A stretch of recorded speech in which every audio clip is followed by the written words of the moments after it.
hay una fuente en mí que está brotando, que está fluyendo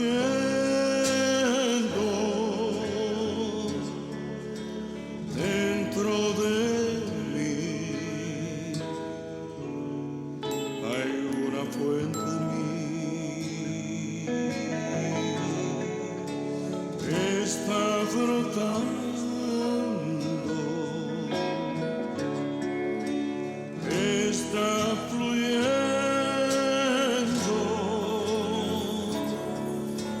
dentro de mí. Es un río de alabanza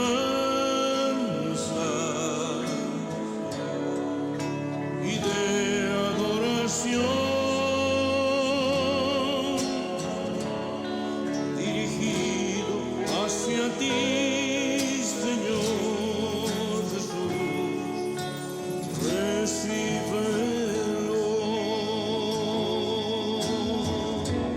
Es un río de alabanza y de adoración, dirigido hacia ti, Señor Jesús. Recíbelo.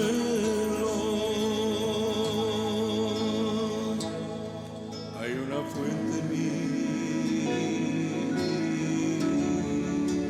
que está brotando,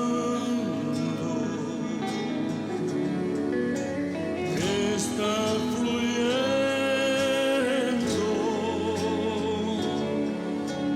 dentro de mí. Hay una fuente en mí que está brotando,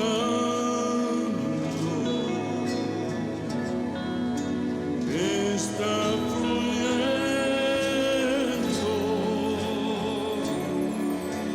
dentro de mí. Es un río de alabanza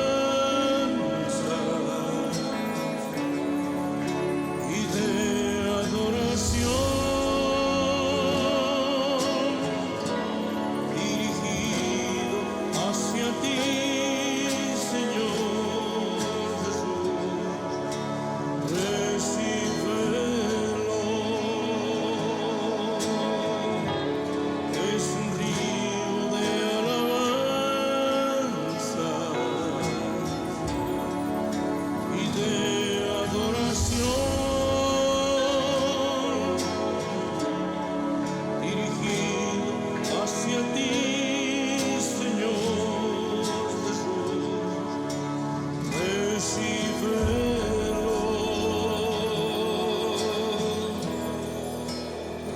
Recíbelo.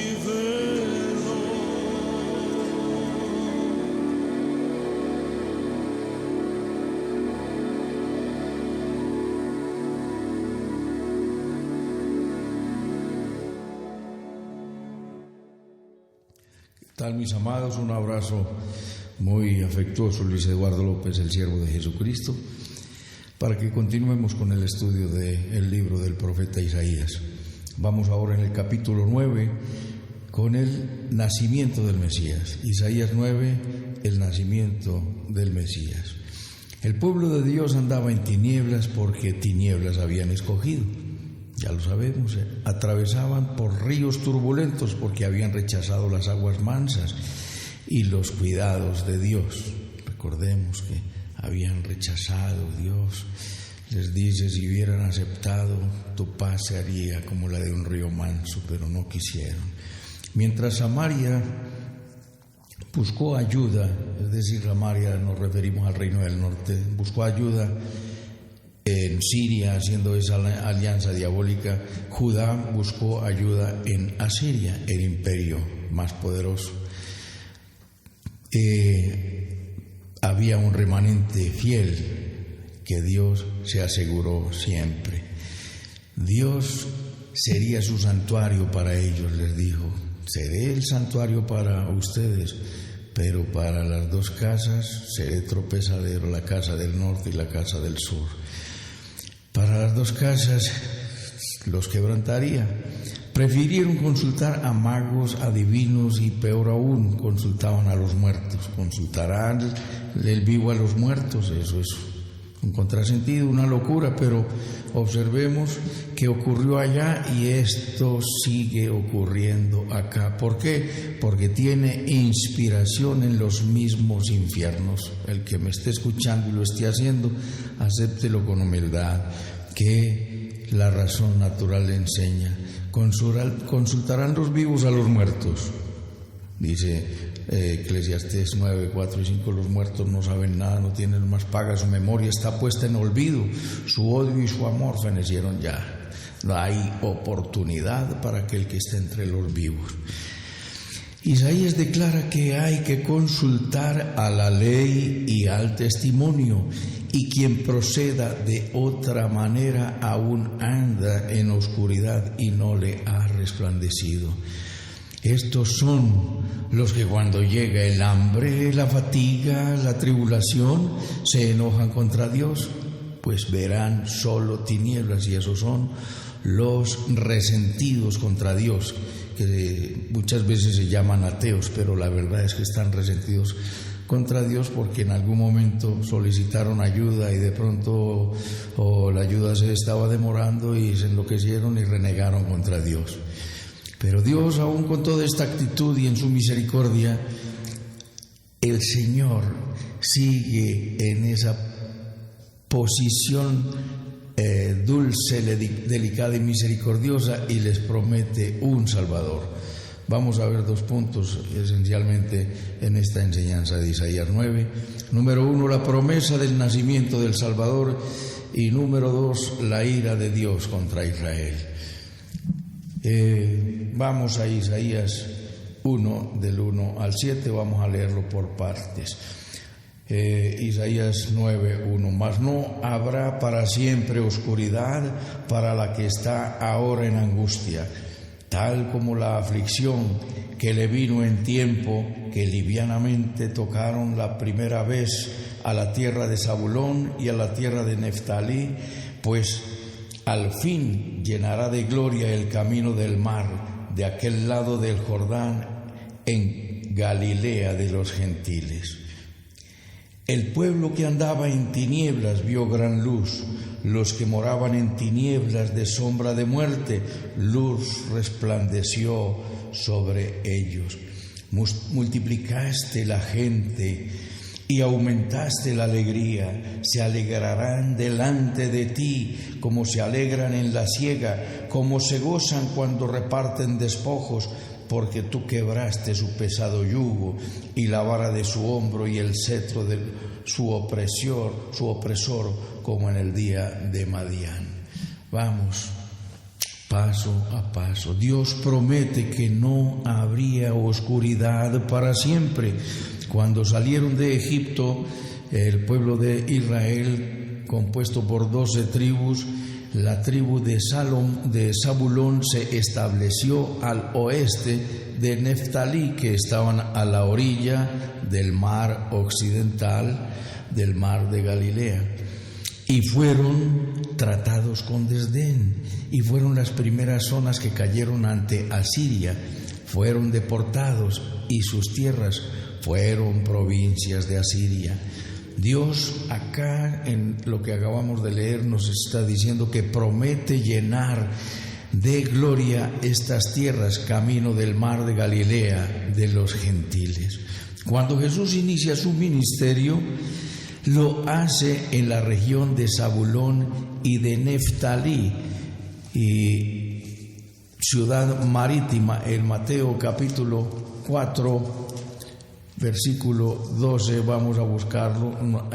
En el principio Jesús está iniciando su ministerio y precisamente viene a la tierra de Zabulón. Cuando Jesús oyó, Mateo 4:12, cuando Jesús oyó que Juan estaba preso, volvió a Galilea, y dejando a Nazaret vino y habitó en Capernaum, ciudad marítima de la región de Zabulón y de Neftalí, para que se cumpliese lo dicho por el profeta Isaías cuando dijo: tierra de Zabulón y tierra de Neftalí, camino del mar, al otro lado del Jordán, Galilea de los gentiles.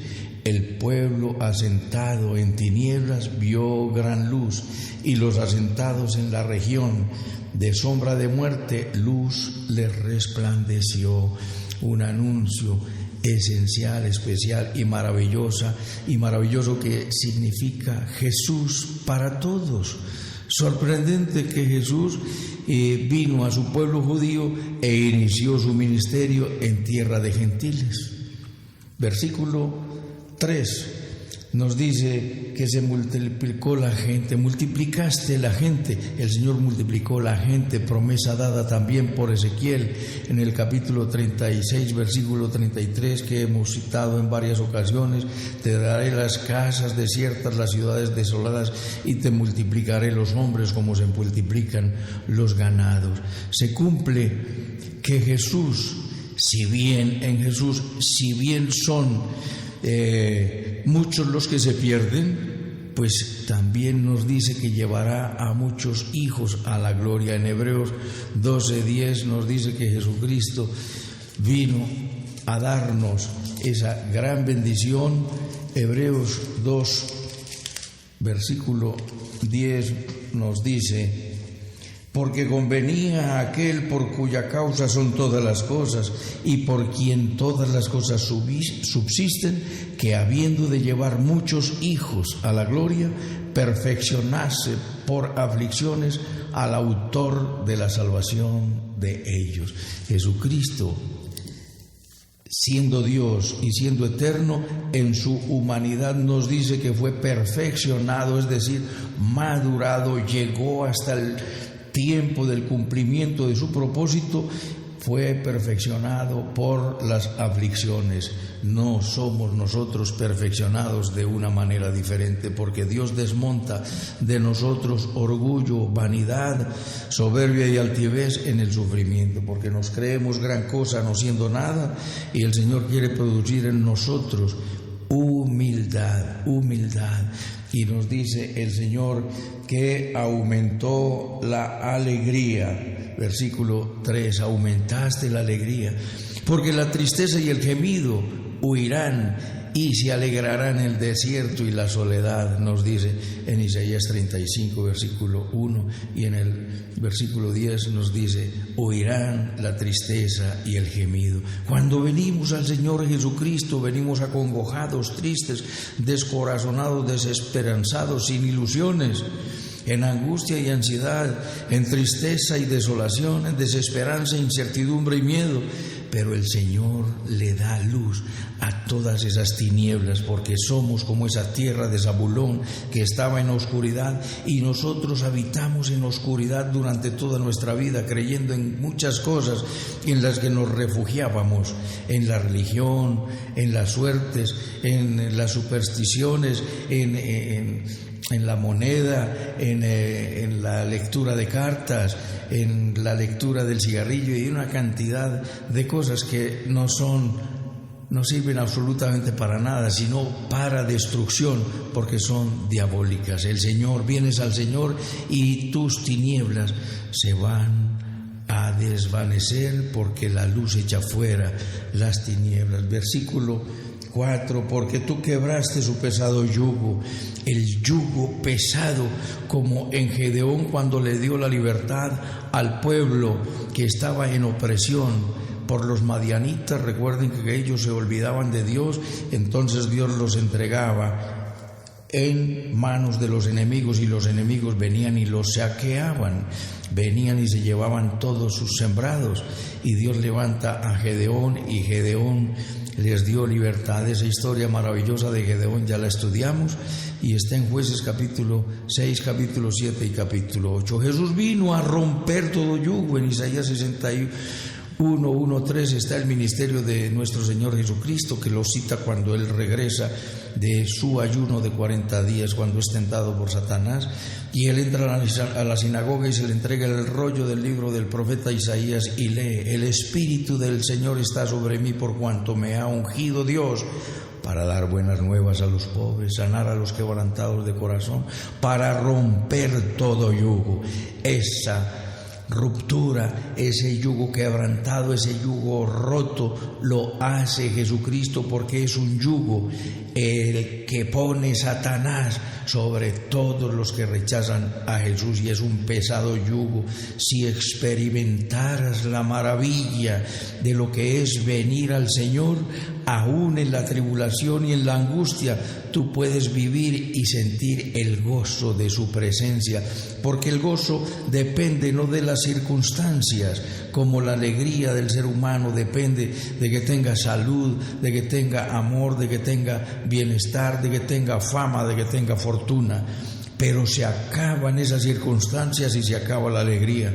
En cambio, cuando tú tienes una linda y correcta relación con Dios, la paz que tienes en tu alma la llama el Señor la paz que sobrepasa todo entendimiento, porque aún las cosas en medio de hostilidades y dificultades tú puedes sentir paz y puedes sentir gozo. Y Él, Jesucristo nuestro Dios, vino a romper todo yugo. El yugo será quitado y lo quitará el Señor de las espaldas del gobierno del opresor. El opresor estaba sobre Judá con un yugo, una carga pesada. Asimismo nosotros estábamos con una carga pesada, y el Señor lo quitó de Judá, que era el yugo de Babilonia, y lo quita de nosotros y nos da libertad. Versículo 5: porque todo calzado que lleva el guerrero en el tumulto de la batalla y todo manto revolcado en sangre serán quemados. Pasto del fuego, serán quemados, serán pasto para el fuego. El fuego con el pasto se llama destrucción. Entonces, a la venida del Mesías, como rey, pondrá fin a la guerra, pondrá fin al yugo que será quebrado, y se aumentará la gente, traerá a muchos hijos a la salvación, la alegría se multiplicará, la oscuridad es desplazada por la luz, y todo el arsenal militar y toda la armadura del soldado será quemada en fuego.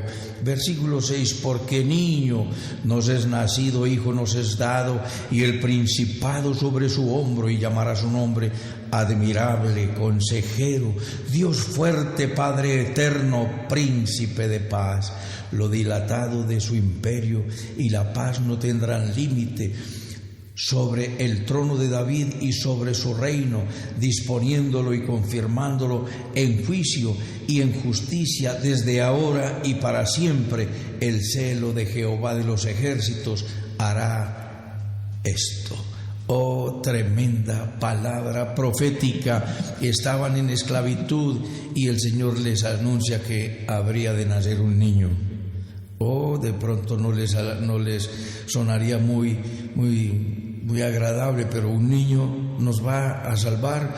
El niño se haría grande, se haría fuerte y sería el libertador, y no solamente de la esclavitud babilónica, sino de la esclavitud del mundo, del yugo de Satanás, que tiene un lazo enredado a la gente con confusión, mentira y engaño. Recuerda que hemos estudiado la mentira, el engaño. Nos tuvo a nosotros y tiene a la humanidad enredada y confusa. Un niño nos es nacido, nos habla de su linaje humano. Hijo nos es dado, nos habla de su divinidad por su nacimiento sobrenatural, porque Dios nos dio a su Hijo. En el Salmo 2:12, honrad al Hijo para que no se enoje. Lo cita Juan 5:22. El Hijo, el unigénito de Dios, Él es el que se hizo hombre. Un niño nos es nacido, hijo nos es dado, es su divinidad, el nacimiento, Dios hecho hombre. Y nos dice, el principado sobre su hombro es el símbolo de la ostentación del poder y de la autoridad del gobierno de el niño que nacería. El principado sobre su hombro viene con autoridad, porque viene con autoridad de Dios, viene enviado y no viene enviado por el alcalde, ni por el gobernador, ni por el presidente, ni por el gerente de la empresa. Viene enviado con un encargo superpoderoso, y ese encargo es dado desde el cielo. El principado sobre su hombro, y llamará su nombre. ¿Cómo se llamará su nombre? Dice, admirable. La gente admira hoy día celebridades, aunque tengan una moral en entredicho, pero están siendo admirados. El único vino, el grande, el único que no tiene reproche. Muchos le reprocharon, pero mintiendo, lo juzgaron y lo condenaron con mentiras, juicio injusto. Y nos dice que asombrará a muchos, Isaías 52:13, se asombrarán los reyes cuando lo vean. Digno de admiración. Cuando nuestro Señor Jesucristo hablaba, recuerda que decían, habla como quien tiene autoridad y no como los escribas y fariseos. Mateo 7:29. Admirable, consejero, la palabra, el verbo encarnado, en quien están escondidos todos los tesoros de la sabiduría y del conocimiento de Dios. Él es el más apto consejero, Él es el Dios fuerte, es sencillamente Dios hecho hombre en la persona de nuestro Señor Jesucristo. En Jeremías 23, el 5 y el 6 nos dice que vendrá una vara del tronco de David en sus días. Judá habitará confiado e Israel será salvo. Pero se los quiero leer. 23:5. He aquí que vienen días, dice Jehová, en que levantaré a David renuevo justo. Entiéndase, un descendiente justo.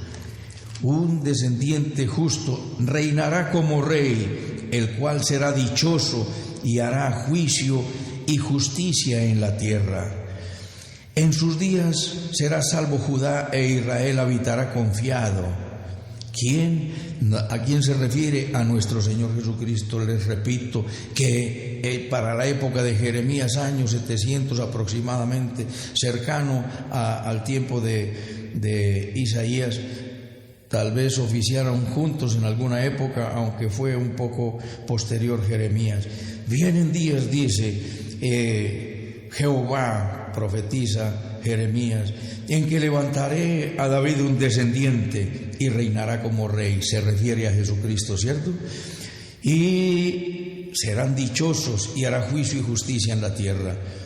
Y habrá salvación para Judá e Israel habitará confiado. Y nos dice, y obsérvalo, y será su nombre con el cual le llamarán. El descendiente de David se llamará Jehová, justicia nuestra. Guárdalo en tu corazón, apréndelo. El descendiente de David se llamará Jehová, justicia nuestra. De manera que Jesucristo, hecho hombre, es Dios. Llamará su nombre admirable, consejero, Dios fuerte. Por eso es Dios hecho hombre. Y hay más citas que nos hablan de la divinidad. Primera de Timoteo 3:16 nos dice, indiscutiblemente grande es el misterio de la piedad. Dios fue manifestado en carne. Y ahí nos habla de la pasión, muerte y resurrección. Romanos 9, 4 y 5 nos dice que a los judíos, a los israelitas pertenecen la promesa, la alabanza, la ley, la promulgación, de los cuales según la carne vino Cristo, el cual es Dios sobre todas las cosas. Y hay muchas citas que nos dicen que Jesucristo es Dios, aunque hay otros que digan que Jesucristo es un querubín de alto vuelo. Padre eterno, admirable consejero, Dios fuerte, Padre eterno. No se refiere a que Jesucristo sea el mismo Padre. Sí, no es así. Es la traducción más correcta, Padre de la eternidad. sí, una traducción más precisa, porque entre los judíos padre significa fuente o el que da origen, como decimos que el padre de la medicina es Hipócrates. Así Jesús es el padre de la eternidad, porque por el texto nos lo dice que Él es el creador. La Biblia nos dice que Jesús fue el que creó todas las cosas. En el principio era el Verbo, y el Verbo era Dios, y el Verbo era con Dios. Y dice, y todas las cosas por Él fueron hechas, y nada de lo que hay fue hecho sino por Él. Versículo Juan 1:10 dice, en el mundo estaba, y el mundo por Él fue hecho. ¿Quién fue el creador? ¿El Padre, el Hijo o el Espíritu Santo? No me respondas, no, el creador fue Dios. Pues, ¿cuál? No cuál Dios, porque Dios no es sino uno, pero el Padre, el Hijo o el Espíritu Santo, ahí te lo he dicho. El creador es Jesucristo, porque el Padre dice, el Hijo hace y el Espíritu Santo nos enseña lo que el Padre dijo y el Espíritu hizo. Y el Hijo hizo. Entonces es Padre eterno, lo podemos decir con una traducción más exacta, Padre de la eternidad, es el Padre de la creación, el iniciador. Y nos dice príncipe de paz, repito, admirable consejero, Dios fuerte, Padre eterno, príncipe de paz. Jesús traerá justicia a las naciones, nos dice en Isaías 42:1. El resultado de la justicia será la paz y el reposo y el refrigerio. El príncipe de paz es nuestro Señor Jesucristo. Su imperio será universal y su paz será sin límite. Reinará desde el trono de David eternamente, nos dice el versículo 7. En segundo lugar, vamos a ver la ira de Dios contra Israel. Versículo 8. El Señor envió palabra a Jacob y cayó en Israel. Y la sabrá todo el pueblo, Efraín y los moradores de Samaria, que con soberbia y con altivez dice en su corazón: los ladrillos cayeron, pero edificaremos de cantería. Cortaron los cabrahigos, pero en su lugar pondremos cedros. Entonces nos está hablando de la soberbia de este pueblo de Israel. Los propósitos de Dios y los tratos con Israel son diferentes a los planes de Dios con Judá.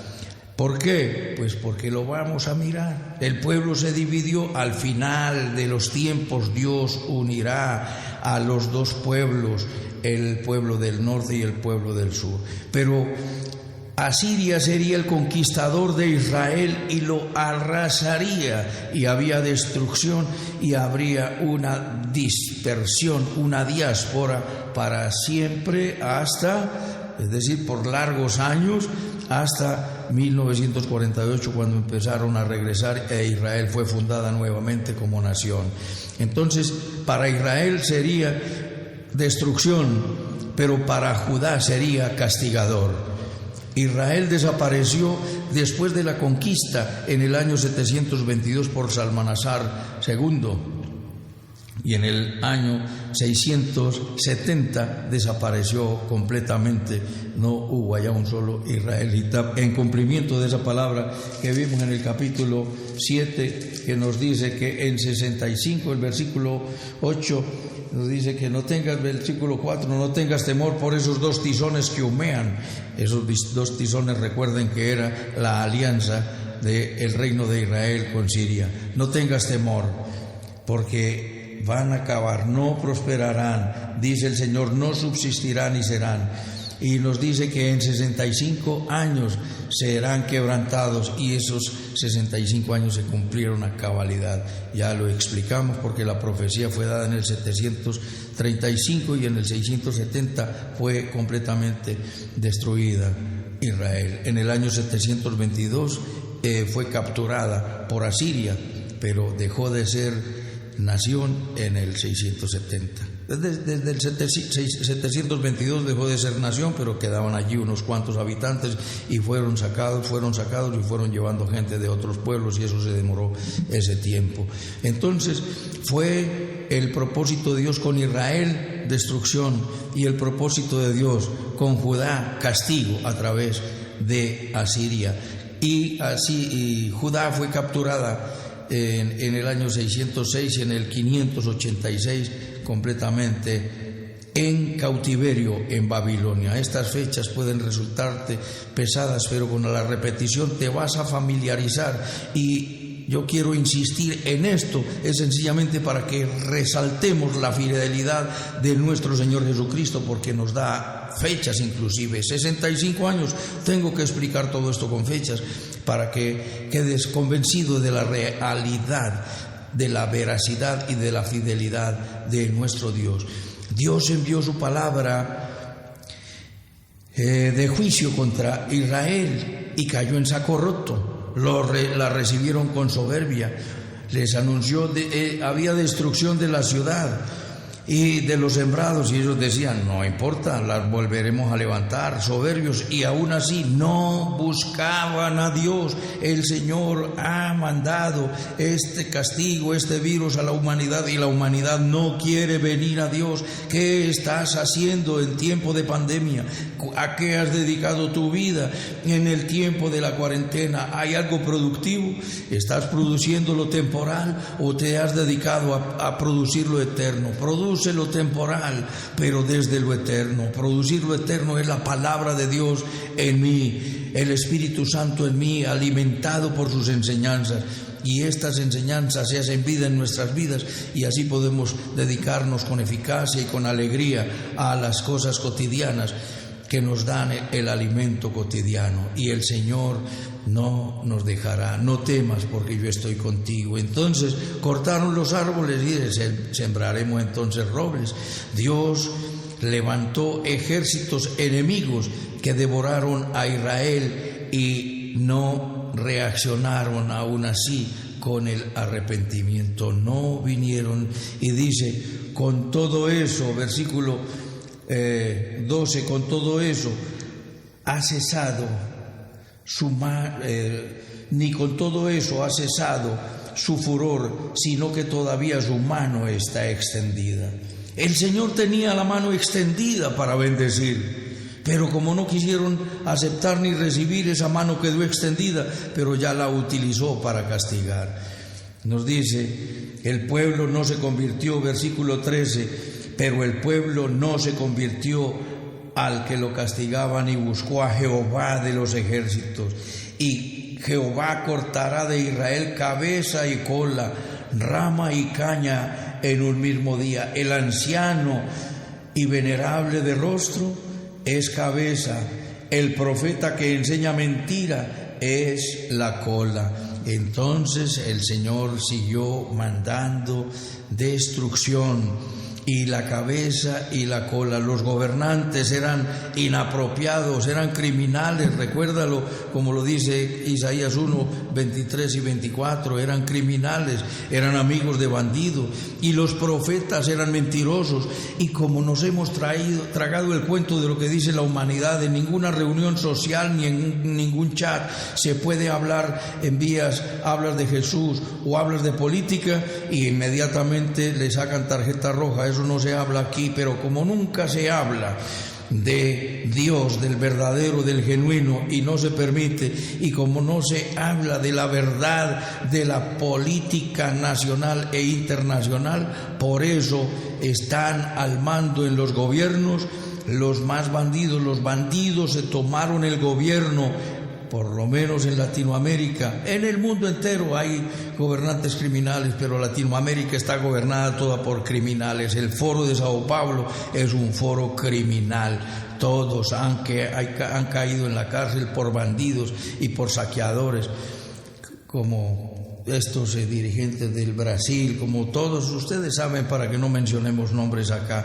Y la iglesia, lamentablemente, el profeta que enseña mentira, las iglesias, muchas iglesias están manejadas por profetas de la mentira y no se enseña la palabra. Y Dios manda entonces una destrucción total cuando nos dice que destruirá toda la punta, la cabeza y la cola, la rama y la caña, de punta a punta. Es una destrucción total porque enseñaron mal al pueblo y el pueblo consintió con eso y vivieron, enseñaron maldad y maldad aprendieron.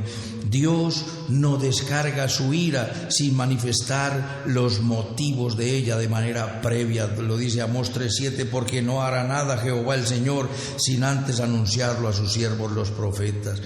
También los jóvenes y los huérfanos, nos dice versículo 16, porque los gobernantes de este pueblo son engañadores y sus gobernados se pierden. Por tanto, el Señor no tomará contentamiento en sus jóvenes, ni de sus huérfanos y viudas tendrá misericordia, porque todos son falsos y malignos, y toda boca habla despropósitos.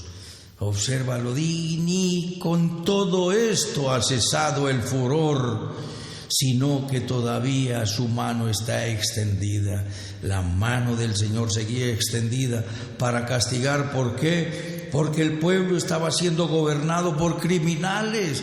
Esto se acostumbró. Satanás ha inspirado a los gobernantes, a los criminales, para que se tomen el poder, y se lo han tomado desde la antigüedad, desde hace 2800 años y desde hace muchos años, desde la aparición del hombre, desde que cayó después del pecado. Nos encontramos que un bisnieto de Noé llamado Nimrod dijo: construyamos una torre que llegue al cielo. Querían llegar a Dios sin Dios, por sus propios medios, y lleguemos y hagámonos una torre y hagámonos un nombre y seamos importantes por si llegamos a ser esparcidos. Y fue el primer poderoso de toda la tierra, y desde allí Satanás ha querido apoderarse de la tierra, pero la tierra le pertenece a Dios. Recuerda que en la tentación le dice a Jesús: todos estos reinos te daré si postrado me adorares, porque a mí han sido entregados. Mentiroso, eso no se te entregó. La tierra se le entregó a Adán en mayordomía, pero Dios no le reconoce titularidad de la tierra absolutamente a nadie. La tierra es de Dios. Dice el Salmo 14, mía es la tierra, mío es el oro, mía es la plata. Dice Ageo 2:8, vosotros me seréis un reino de sacerdotes y de gente santa, porque mía es la tierra. Y Dios les está anunciando castigo y les está diciendo que los jóvenes, los huérfanos, las viudas serán consumidos todos. ¿Por qué? Porque todos son hipócritas y Dios no haya contentamiento en ellos. Todos son perversos y todos ellos hablan necedades. Recuerda cuando dicen: no, es que Dios, el Dios del Antiguo Testamento, un Dios sanguinario, no se habla sino de sangre y de sangre y de sangre y de destrucción y de destrucción. Te recuerdo solamente para que busques por allí en Génesis, en el capítulo 18, nos habla de cuando Abraham intercede por Sodoma y Gomorra. Dios iba a destruir a Sodoma y Gomorra, y entonces le dice Abraham a Dios: Señor, pero si hay 50 justos la destruirá. Dios le dice: si hay 50 no los destruyo. Si hay 45, tampoco. Si hay 40, menos. Si hay 35, si hay 30, si hay 20, no la destruyo. Si hay 5, no la destruyo.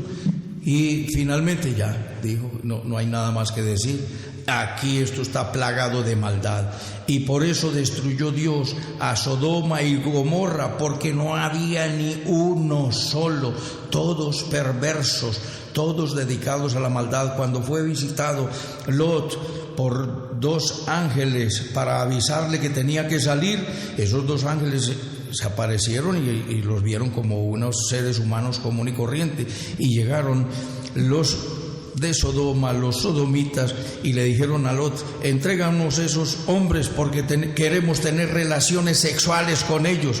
De ahí viene la palabra sodomía o sodomita, porque eran homosexuales. Y la actual ideología de género, inspirada desde los organismos internacionales, desde la ONU, la quieren poner a la fuerza sodomía. ¿Por qué? Perversión y maldad. Eso es lo que inspira Satanás. Con todo esto, la mano de Dios no se había retraído, estaba extendida para beneficiar y para bendecir, pero como nos dijo el versículo 13, con todo esto el pueblo no buscó a Jehová de los ejércitos. Y entonces la mano del Señor seguía extendida para pecar. Se sigue la destrucción de la sociedad, porque la maldad se encendió como fuego. Cardos y espinos devorará, y se encenderá lo espeso del bosque, y serán alzados como remolinos de humo, porque la ira de Jehová de los ejércitos se oscureció la tierra. Por la ira de Jehová de los ejércitos se oscureció la tierra, y será el pueblo como pasto del fuego. El hombre no tendrá piedad de su hermano. Observa que es que cuando Dios destruía un pueblo era precisamente porque había perversión. Pero no digas que el Dios del Antiguo Testamento es distinto del Nuevo. En el Nuevo Testamento vemos a un Dios de gracia y amoroso. ¿Y qué vemos en el Antiguo Testamento? El Dios de gracia. La maldad de los hombres sobre la tierra era mucha, pero Noé halló gracia delante de Dios. Y vemos a este pueblo, en la medida que estudiamos el libro del profeta Isaías, el pueblo, dele al pecado, como nos está diciendo aquí, el hombre no tendrá piedad de su hermano, cada uno hurtará a la mano derecha y tendrá hambre, comerá a la izquierda y no se saciará, cada cual comerá la carne de su brazo. Observa la perversión a la que habían llegado, porque Efraín y Manasés, ambos contra Judá, el pueblo hermano, todos contra todos, estaban viviendo en una sociedad decadente o decaída, degradada a causa de la maldad y de la perversión, pero la mano del Señor estaba extendida para salvar y para ayudar, pero ellos no se arrepintieron y perseveraron en la maldad y en la perversión. Es la progresión del pecado que produjo toda codicia, avaricia, envidia. Se devoraron unos a otros, cardos y espinos. Es el producto agrícola que simboliza la hostilidad en la sociedad, que simboliza la enemistad, el pleito, la discordia, los celos, el fraude y el saqueo. El pasto y el fuego juntos evidencian destrucción. Desapareció la piedad, la misericordia, la solidaridad y todo tipo de bondad. La misericordia y el amor no existían más, estaban devorando el hermano contra el hermano, mis amados. No creas que es que Dios actuó con dureza en el Antiguo Testamento. Si Dios sigue antes, es que ahora en la gracia de Dios, Dios es paciente esperando que todos procedan al arrepentimiento. ¿Qué produjo todo esto? Caos, ruina, destrucción total. Por eso es, mis amados, que necesitamos al admirable, consejero, Dios fuerte, Padre eterno, príncipe de paz. Ya lo explicamos. Vuélvelo a oír, escúchalo. Dios da la promesa. Hay tribulación, hay dificultad, hay tinieblas, hay enemistad, hay pecado, abunda la maldad.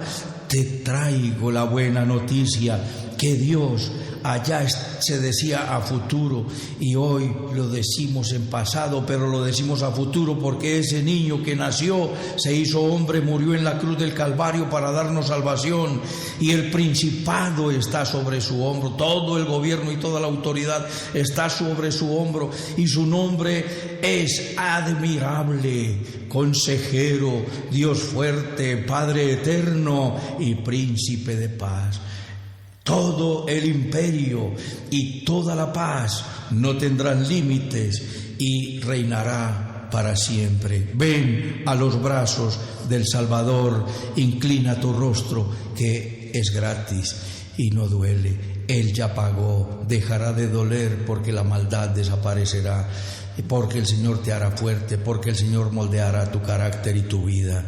Dile al Señor conmigo: bendito Padre Celestial, te doy las gracias por tu palabra.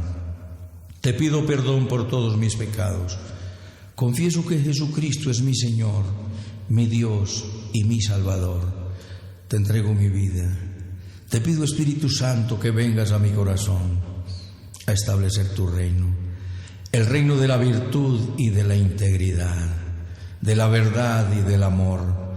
Renuncio a la hipocresía, a la maldad, a la deshonestidad, a la impureza, al orgullo, a la vanidad, a la prepotencia, a la infidelidad, a los malos deseos, a las pasiones desordenadas y a toda porquería de las tinieblas que han sido mi vida hasta ahora. Quiero vivir virtuosamente. Dame tu gracia para lograrlo. En Cristo Jesús, Señor nuestro. Amén. Permíteme orar por ti, mi amado. Gracias, Rey, por esta palabra, hermosa palabra que nos has dado, Señor, en un mundo, Señor, donde las tinieblas abundaban y la oscuridad, Señor, era inmensa y la aflicción ahogaba a la humanidad. Señor soberano, en ese pueblo que andaba en tinieblas iniciaste tu ministerio. El pueblo que andaba en tinieblas vio la luz, Jesús para todos. Amado Salvador, multiplicaste la gente, Dios de la gloria, y la multiplicarás para que vengan muchos al conocimiento de la verdad. Porque un niño nos es nacido, un hijo nos es dado, y el principado sobre su hombro, y llamará su nombre admirable, consejero, Dios fuerte, Padre eterno y príncipe de paz. Tienes el poder y la autoridad. Gracias por venir a salvar, y ahora vienes a reinar. Ven a reinar. Que venga tu reino, nos enseñaste a orar, porque en nuestro corazón ha reinado la impureza y la maldad. Pero ahora venga tu reino a nuestro corazón, a nuestra vida, a nuestro hogar, a nuestra familia, a nuestra ciudad, a nuestra nación, al mundo entero. Porque viene el tiempo donde la tierra será llena del conocimiento de la gloria de Dios, como las aguas cubren el mar. Recibe toda la adoración, mi buen Dios. Oramos por nuestro país, por el presidente, por los que están en eminencia. Señor, oramos por los alzados en armas, los terroristas, las víctimas de la violencia, los que están secuestrados, los niños que aún no devuelven. Dios de la gloria, vengan a la libertad. Jesús de Nazaret, oramos, poderoso Dios, por el pueblo de Israel y por la paz de Jerusalén, por sobre todas las cosas. Ven pronto, Señor Jesús. Quedamos en tus manos, dando la gloria al Padre, dando la gloria al Hijo y dando la gloria al Espíritu Santo. En Cristo Jesús, Señor nuestro. Amén, amén y amén. Un abrazo, mis amados, y hasta otra oportunidad.